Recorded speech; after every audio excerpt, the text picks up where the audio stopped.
Hi, today we are going to see about insecure direct object references. So, insecure direct object references is one of the important vulnerability that we have to identify in a web application. Insecure direct object.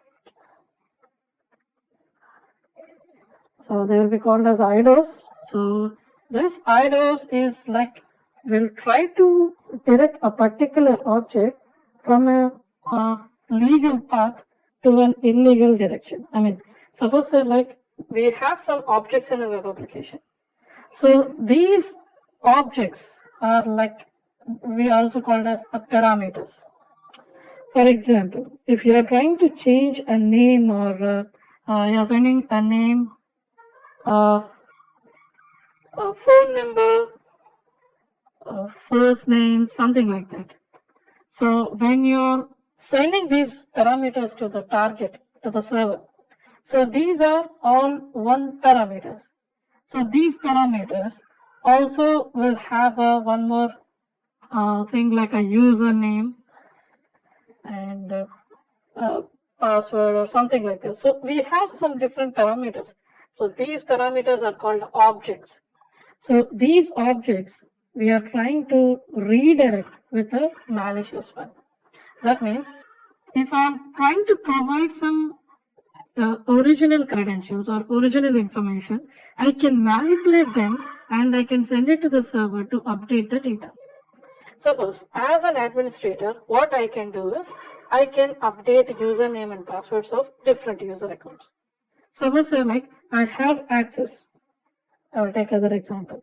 So admin has access to some records like a password record. Okay. The password record can be accessible by the administrator, only by the administrator.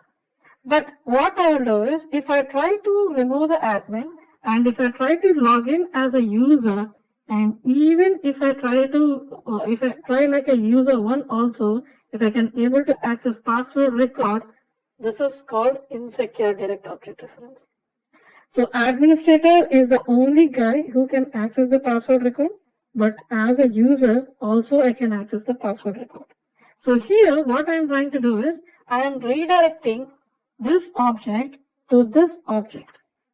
So I'm changing the destination, whoever accessing that record, I'm changing that particular object with other object.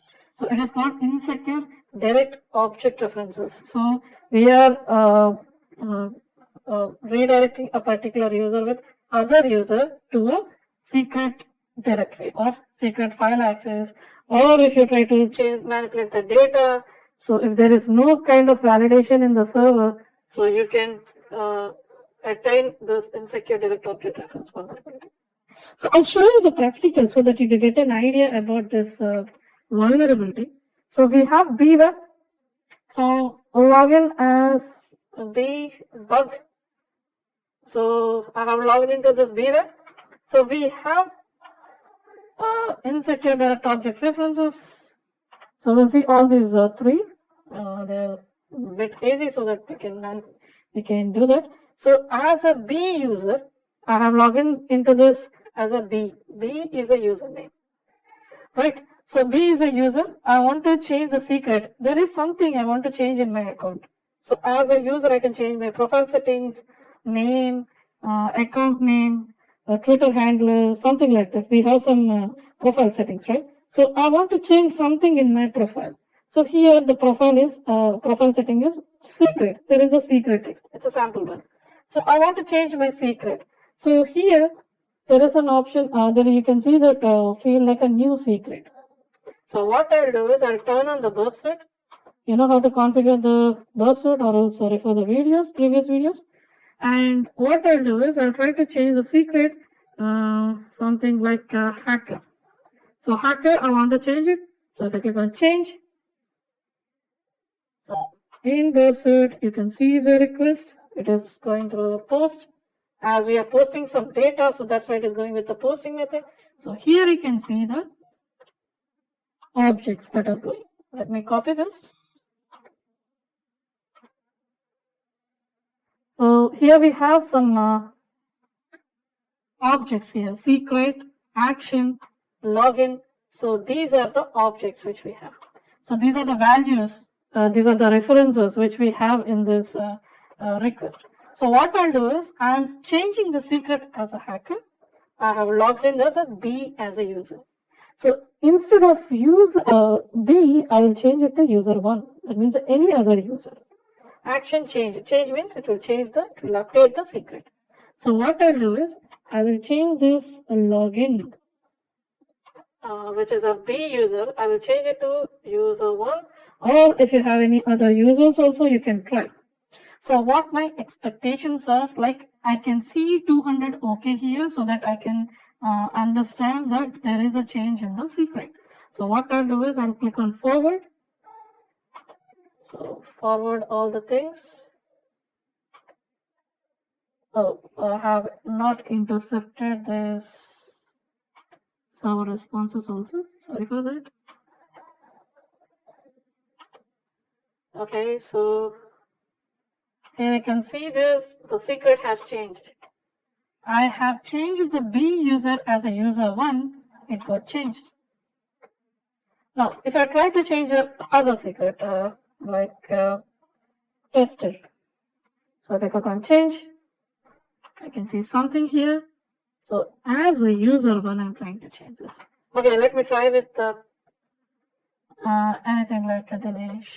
So you can give my name or you can give your name. I click on forward, see here, 200, okay.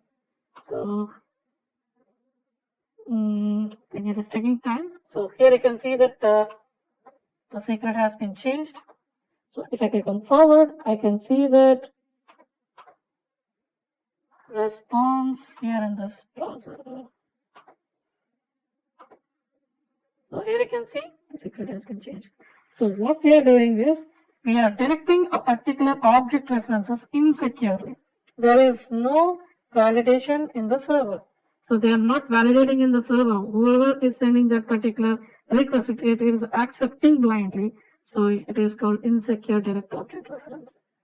So we have other one.